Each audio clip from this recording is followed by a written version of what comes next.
손흥민은 그동안 유럽에서 수많은 선수들과 경기를 함께 해왔다. 그리고 그의 옆에는 항상 정상급 공격수들이 붙어 있었다. 하지만 지금 국가대표에서 손흥민은 본인 커리어 역사상 최악의 공격수 파트너와 함께 뛰고 있다. 마침내 고질적인 한국의 최전방 문제에 유럽 최고의 전문가들이 입을 열기 시작했습니다. 이제 한국 대표팀의 경기는 단순 내수용으로 그치지 않고 이미 전 세계적으로 많은 팬들을 보유하고 있어. 유럽의 축구 팬들도 한국 대표팀과 손흥민의 A매치를 예의주시하고는 합니다. 하지만 이번 태국전은 그들에게 보여주기가 싫은 참으로 부끄러운 경기였는데요. 원정도 아닌 대한민국의 안방에서 피파 랭킹 100위권 밖에 있는 태국에게 무승부를 거둔 것은 참으로 졸전이라 말할 수 있고, 아직도 한국 대표팀은 아시안컵 4강 요르단전의 악몽에서 깨어나지 못하고 있는 듯이 보였습니다. 그도 그럴 것이 여전히 선수들 간의 커뮤니케이션이 원활하지 않았으며, 현대축구에서 가장 중요한 후방 빌드업에서는 패스난 발, 측면 자원들은 의미 없는 크로스만 날려대면서 수준 낮은 축구를 선보였습니다. 하지만 이 중에서 손흥민만은 여전히 자신의 클래스를 보여줬다고 볼 수 있는데요. 그리고 이날 전체적으로 많은 한국 대표팀 선수들이 도마 위에 올랐고, 심지어 항상 대한민국의 뒷문을 책임졌던 김민재마저 비난을 피해갈 수는 없었습니다. 그러나 태국전 의외의 선수가 한국 대표팀에게 생각지도 못했던 또 다른 옵션을 선물해줬는데요. 아시안컵에서 형편없었던 선수들의 이름을 꼽자면 끝이 없겠지만, 그 중에서도 조규성은 정말 최악의 경기력을 보여줬었습니다. 기본적으로 결정력도 형편없지만 터치조차 통통 튀면서 볼간수조차 제대로 하지 못했고, 박스 안에만 틀어박혀 있는 답답한 포지셔닝은 한국 대표팀이 수적 열세 상황에 놓이게끔 만들었죠. 아시안컵에서 손흥민은 그야말로 대표팀 역사를 끌고 가며 연이어 기적을 일으켰지만, 사실 대회 전체적으로 보면 손흥민의 경기당 평균 볼터치 횟수는 그리 많지 않았고, 이것은 전부 조규성의 고립성 플레이에서 비롯된 것이었습니다. 하지만 오늘 33살 노장의 나이로 대표팀에 첫 승선한 주민규는 그동안 한국 공격진들이 가지고 있었던 문제점을 조금이나마 해소시켜 주었습니다. 주민규의 신장은 183cm로 중앙 스트라이커로서 아주 크다고 할 수는 없습니다. 마찬가지로 공중볼과 헤딩도 딱히 강점이라고 할 수는 없는데요. 하지만 이 선수는 기본적으로 포스트 플레이에 능하며 연계가 장착되어 있는 만능형 타입의 공격수였습니다. 주민규는 전반전 태국 수비수들 사이에서 등을 지며 공을 지켜낸 뒤 손흥민에게 안정적으로 연결해줬고, 손흥민의 슈팅 횟수가 늘어나면서 한국 대표팀은 흐름을 타기 시작했습니다. 그리고 이 흐름을 살려 이재성의 왼발 크로스로 시작되어 손흥민의 선제골이 터진 것인데요. 물론 주민규도 이날 경기에서 완벽한 1대1 찬스를 놓치며 여전히 결정력 부분에서는 지적을 받을 수밖에 없었습니다. 하지만 팬들은 오늘 손흥민이 활약할 수 있는 환경을 만들어준 주민규는 대표팀에게 새로운 발견이라며 흥분한 모습을 보였는데요. 과거 무리뉴는 손흥민을 향해 무한 애정을 보내면서 빠른 템포의 공격 상황에서는 전 세계에서 손흥민보다 위협적인 선수는 없다고 말하고는 했습니다. 사실 그동안 토트넘에서 같이 뛰었던 손흥민의 파트너를 보면 대부분 손흥민이 가진 강점을 잘 살려주는 선수들 뿐이었는데요.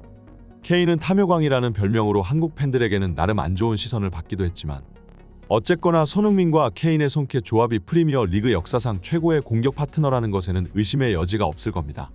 그리고 지금 손흥민과 함께 뛰고 있는 베르너와 메디슨, 그리고 히샬리송 같은 선수들은 물론 케인에 비하면 클래스가 한참 뒤떨어지는 선수들이고, 최근에는 탐욕이 점점 늘어나며 점차 여론이 악화되고는 있지만, 그래도 기본적으로 연계라는 것은 할 줄 아는 선수들이고, 동료 선수들에게 공간을 만들어주는 움직임들은 기본적으로 갖추고 있습니다.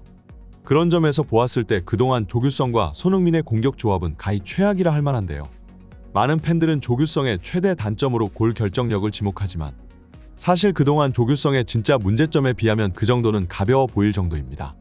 기본적으로 손흥민에게 있어 최적의 상황은 빠른 템포의 속공 상황인데, 이때 동료 공격수들은 빠르게 좌우로 넓게 퍼지면서 달려나가며 상대 수비수들의 시선을 분산시켜줘야 합니다. 하지만 조규성은 결정적으로 발이 느리고 둔에 빠졌으며, 무엇보다 공간 이해도가 형편없어 오히려 팀의 공격 템포를 늦추게 만들고는 했는데요. 93분 상대가 역습을 실패하고 한국이 역습에 나서면서 마침내 촘촘했던 태국의 두 줄 수비가 활짝 열리는 상황을 맞이했습니다. 이것은 한국 입장에서는 정말 절호의 기회였고, 이 경기를 역전할 수 있다면 바로 이때뿐이었는데요. 하지만 여기서 조규성은 정말 이해가 가지 않는 플레이로 모든 상황을 스스로 종결시켜버렸습니다. 아니, 손흥민을 비롯하여 나머지 한국 선수들이 전부 전방을 향해 달려가고 있고, 중앙에서는 이강인이 공을 잡으며 역습을 전개시킬 준비를 하고 있었는데, 최전방 스트라이커인 조규성은 여기서 아래로 내려오며 공을 강탈해버립니다. 그리고 뒤로 백패스를 한 뒤 다시 전방으로 올라가기 시작했고, 조규성의 플레이로 이미 템포는 끊어져 버렸고 태국 수비수들은 전부 자기 진영으로 복귀했는데요. 이것은 그동안 한국 대표팀이 고질적으로 안고 있던 최전방 퀄리티의 문제가 드러난 대표적인 장면이었고, 그렇기 때문에 많은 전문가들은 태국전 황선홍 감독의 용병수를 비판하고 있는 것입니다. 왜냐하면 주민규야말로 한국 대표팀의 빠른 템포 공격을 그대로 살려주면서 동시에 손흥민이 공을 자주 만질 수 있게 해주는 조력자 역할을 제대로 수행해낼 수 있는 선수였는데, 그런 주민규를 빼버리고 다시 최전방의 전봇대인 조규성을 투입한 건 완벽한 패인이었다는 것입니다. 많은 팬들은 그동안 손흥민이 함께 짝을 맞춰온 파트너 공격수들 중에서 단언컨대 조규성이 최악이라는 반응을 보이고 있는데요. 그렇기에 팬들은 다음 태국 원정은 무조건 주민규를 선발 풀타임 출전시키라며 황선홍 감독에게 촉구하고 있습니다. 대표팀은 아직도 갈피를 잡지 못한 채 암흑 속에서 헤매이고 있고, 그런 상황에서 여전히 손흥민은 대표팀의 모든 무게를 혼자서 짊어지고 있는데요. 그리고 무엇보다 이 세계 최고의 공격수에게 최소한의 환경도 만들어줄 수 없다는 게 현대한민국 축구계의 문제점을 보여주는 것이며, 팬들은 바닥에 주저앉은 손흥민을 볼 때마다 가슴이 찢어질 정도입니다. 그렇기 때문에 한국 팬들은 대한축구협회에 대한 개혁을 촉구하면서 정몽규 회장의 사퇴 운동을 벌이고 있는 것인데요. 이처럼 팬들과 축구협회의 관계가 파멸로 치달아 있고, 심지어 선수들 간의 내부 분열 문제까지 불거지면서 대표팀 선수들 사이에는 감정의 골이 깊어져 있는데, 선수와 팬들 그리고 축구협회가 하나로 뭉치지 못하는 상황에서 한국 대표팀의 제대로 된 경기력을 기대하는 것도 무리가 아닐까 싶습니다. 당장 이번 경기에서 골을 넣은 태국 선수는 이번 승점 1점을 태국 축구협회장인 람삼 회장에게 바친다고 말했고, 람삼 회장은 태국 대표팀이 성과를 가져올 때마다 막대한 인센티브 보너스를 보장해주고 있으니 태국 팬들과 협회의 친밀한 사이는 보면 볼수록 참으로 현재 한국 축구계와는 대조적이라고 볼 수 있는데요. 그리고 태국 팬들이 이들을 열렬히 지지하는 것은 태국 축구협회가 그만큼 진중한 모습을 보여주고 있기 때문입니다. 하지만 그에 반해 한국 축구협회는 선수들을 방패막이로만 쓰고 자기 보신에만 바쁘며 근본적인 문제점은 들여다볼 생각도 없이 책임을 회피하며 소통을 거부하고 있기까지 하니, 이런 상황에서 대한민국 국민들 보고 축구협회를 믿으라는 것도 참으로 무리라고 할 수 있죠. 심지어 이날 경기장에서 정몽규 사퇴를 외치는 팬들의 걸개를 경호원들이 무력으로 강제로 빼앗가는 영상이 커뮤니티를 통해 급속도로 퍼져나가고 있고, 이제 팬들과 축구협회 사이에 무너져버린 신뢰는 더 이상 회복할 수 없을 겁니다.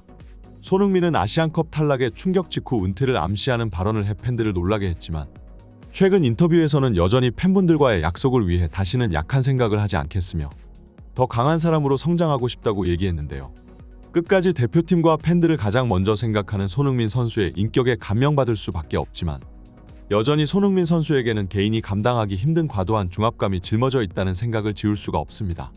대표팀의 발전 그리고 손흥민 선수의 행복을 위해 하루빨리 축구협회 윗선의 개혁이 이루어졌으면 좋겠습니다. 이번 영상은 여기까지입니다. 지금까지 풋볼랭킹이었습니다. 감사합니다.